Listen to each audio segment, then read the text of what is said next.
C'était il y a 100 ans. Le 8 mars 1921, la première journée des droits des femmes était instaurée en Russie. En un siècle, les femmes ont remporté de nombreuses victoires. Mais le combat n'a pas été simple et ne l'est toujours pas. Vous écoutez un podcast du Vif.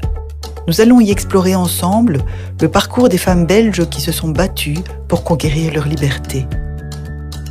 Blanche est l'une d'entre elles. Elle vient de fêter ses 80 ans. Son combat, à elle, a été de réussir à divorcer à 29 ans d'un mari volage.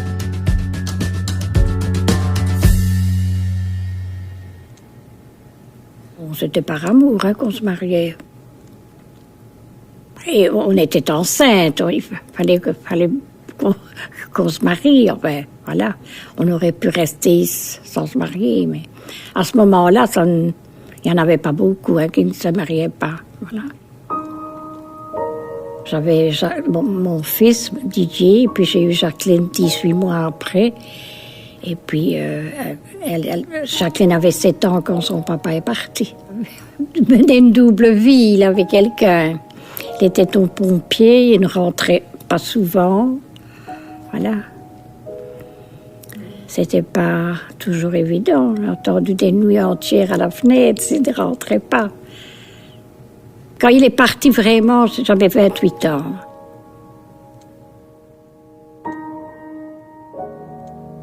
En 72, j'ai divorcé et puis j'ai commencé à travailler. J'avais un magasin de laine, puis j'ai arrêté le magasin parce que vivre sur un magasin à la campagne comme ça, maman n'avait pas beaucoup de pension, les personnes âgées, elle avait 3 500 par mois. Moi, j'ai eu la chance que maman connaissait un monsieur qui était responsable au Carrefour Anse.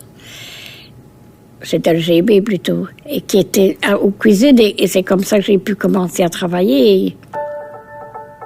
Il n'y en avait pas beaucoup qui faisaient des études. Hein. C'était beaucoup les personnes un peu, pas gâtées, mais que leurs parents avaient déjà fait des études, et voilà. Moi, j'aurais pu en faire, mais je n'aimais pas l'école. Au cours du siècle écoulé, les femmes ont pu s'émanciper. Elles ont par exemple commencé à étudier ce qui leur était interdit jusque-là.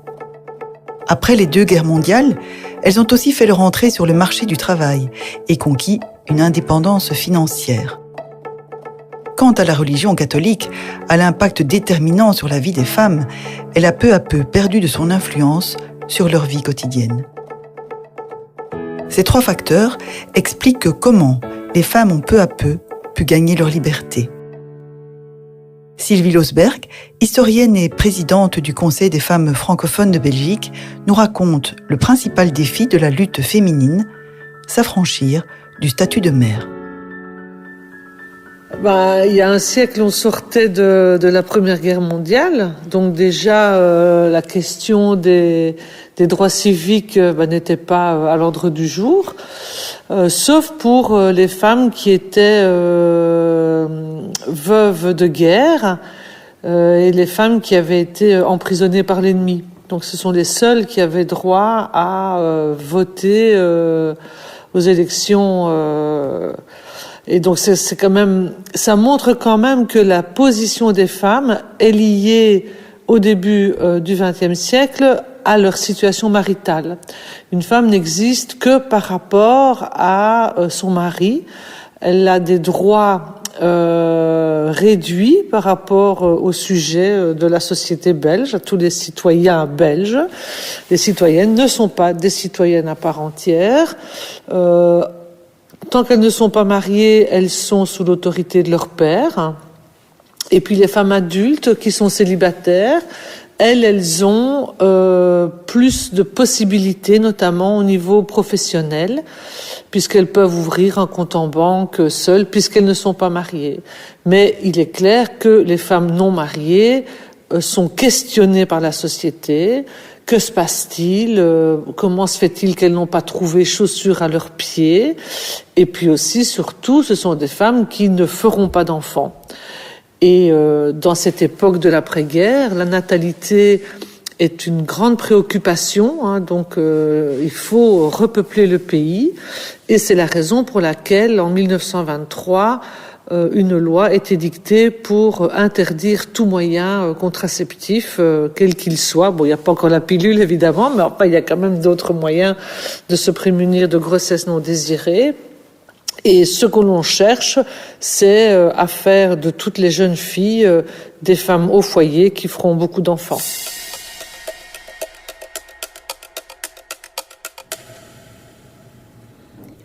Mais on n'en parlait pas.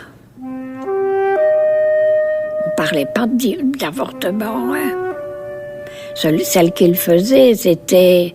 on n'en parlait pas.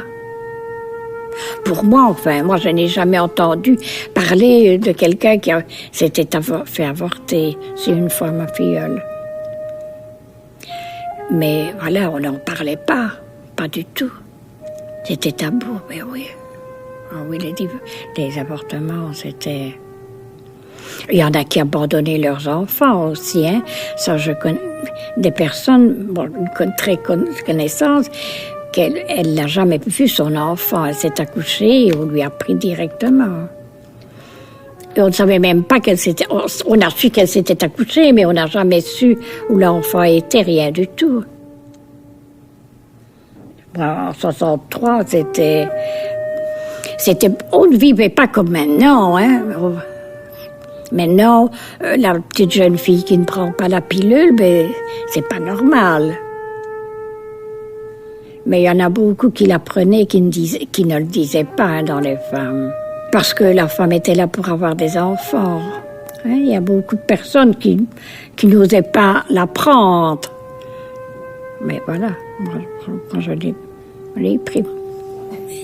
J'ai triché dans beaucoup de choses.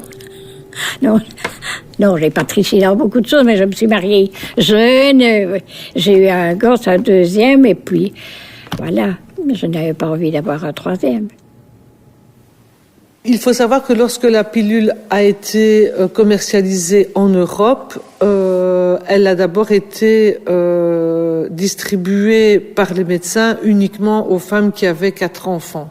Donc il fallait déjà avoir une famille nombreuse pour pouvoir en bénéficier. Et donc on voit bien que le jugement de la société sur ce que c'est que d'être une femme qui correspond à ce que la société attend d'elle, ce jugement, il est déjà là lorsque la pilule arrive sur le marché, puisqu'on dit, vous avez 4 enfants, bon, c'est vrai, alors peut-être que maintenant vous pourriez éviter d'en avoir davantage.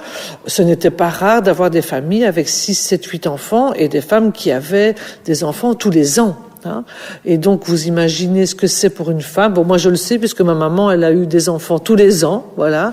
Et que, quand elle avait un enfant de 2 ans, un enfant d'1 an, et qu'elle accouchait de moi, je suis la 3e, forcément, je veux dire, c'est quasiment impossible sur le plan physiologique, psychique et de la gestion du temps et de la maisonnée.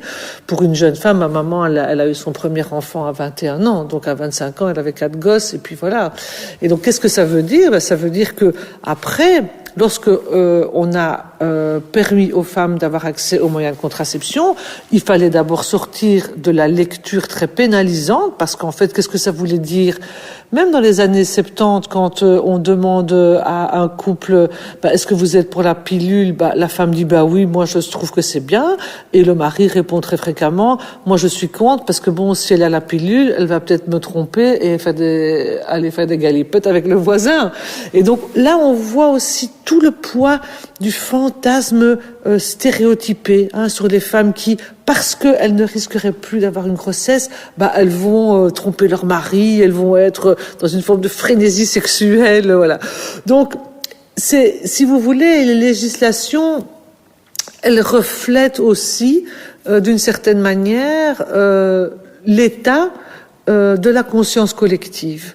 Et en Belgique, sur les questions de droits sexuels et reproductifs, on est malheureusement très en retard. on voit des avortements sous l'Antiquité, donc je veux dire des femmes qui ne veulent pas d'enfants et qui sont enceintes, elles se débrouillent pour faire passer la grossesse, comme on disait auparavant, avec des complications, surtout à partir du moment où c'est tout à fait clandestin, parce que c'est quand même le code Napoléon et chez nous donc le code pénal de 1867 qui a mis l'avortement comme un délit contre l'ordre des familles et la moralité publique. Ce n'est qu'en 2018 que ce n'était plus le cas. La loi de dépénalisation de 1990 conservait l'avortement dans le code pénal, mais on pouvait le faire sous certaines conditions.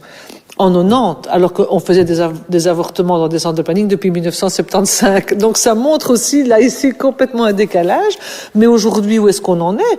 En fait, on en est à ce que la loi belge prévoit toujours des peines de prison pour les femmes et les médecins qui ne respecteraient pas toutes les conditions de la dépénalisation.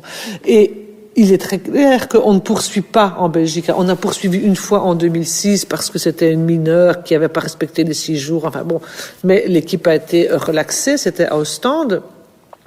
Mais ce que l'on remarque aujourd'hui, c'est que l'inscription des peines de prison spécifiquement dans le texte de la loi, c'est une épée de Damoclès sur les femmes et les médecins. C'est de dire attention, on vous surveille, et c'est finalement un indicateur très perturbant, parce que si une équipe permet un avortement à 12 semaines et 3 jours, il risque la prison. Et je reviens de Malte, qui est le seul pays européen où l'avortement est totalement interdit dans toutes les circonstances, même si la femme est en danger de mort. Eh bien, la loi prévoit 4 ans de prison, mais les femmes de Malte, les docteurs me disaient, on n'utilise jamais cette loi, on ne pénalise jamais réellement les femmes. Mais la loi est là pour effrayer, pour faire peser finalement la menace. Et pour cette raison-là, je trouve qu'en Belgique, on a quand même encore beaucoup de chemin à faire. Depuis 100 ans, tout a changé. L'accès à la contraception, à l'avortement, l'accès au divorce. Les victoires législatives se sont succédées au terme de combats acharnés. La lutte des femmes avance. Mais tout doit encore changer. Dans de nombreux domaines, l'égalité est loin d'être atteinte. C'est un combat qui ne concerne pas que les femmes, mais l'ensemble de la société. On ne se rend pas compte à quel point ça a un impact sur l'avenir de la société. Parce que ce sont les enfants qui eux-mêmes aussi subissent tout ça. Et les enfants, c'est la Belgique de demain. Il faut contraindre les structures à l'égalité. Les quotas ont permis qu'il y ait des femmes en politique. Voilà. Avant, on n'y arrivait pas, il aurait fallu 200 ans. Donc, il faut des législations qui soient contraignantes. Il faut aller voir ce que c'est le gap salarial, donc l'écart salarial, et il faut le contrer et il faut le dénoncer. Le statut de cohabitant, c'est une des plus grandes injustices pour l'instant sur le plan socio-économique. Le fait que sur le plan de l'autonomie de décision, c'est clairement la loi sur l'interruption volontaire de grossesse qui doit être modifiée, élargie, sans pression, avec la possibilité pour les femmes de décider quand elles veulent y avoir recours, et la majorité des femmes le font très très tôt, et celles qui sont plus tard, il faut prendre en compte leur parcours de vie. On en est en Belgique aujourd'hui à imaginer des propositions de loi pour enfermer des femmes enceintes qui ne se comporteraient pas comme la société estime qu'elles doivent se comporter. Donc c'est pour vous dire qu'il y a beaucoup de choses qu'on doit encore faire, mais qu'on a déjà ce qu'on appelle un backlash, c'est-à-dire un retour de bâton de personnes politiques qui estiment que finalement, oui, les femmes, il faut quand même un peu les recadrer. La tentation de renvoyer les femmes dans leur cuisine, elle n'a jamais vraiment disparu. Lutter contre ce retour de bâton, contre les réactionnaires et ceux qui voudraient les empêcher d'être libres, voilà l'un des principaux défis pour les femmes aujourd'hui.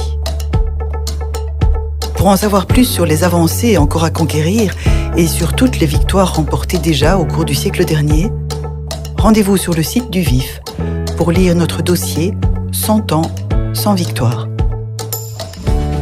Ce podcast a été écrit par Mélanie Gelkens et réalisé par Pierre-Étienne Bonnet. Les podcasts du VIF sont disponibles sur toutes les plateformes. Merci de nous avoir écoutés. De temps en temps, il y en avait qui se rebellaient, puis les autres m'ont suivi. Ils ont pris le mauvais pas. Mais oui, c'est fou.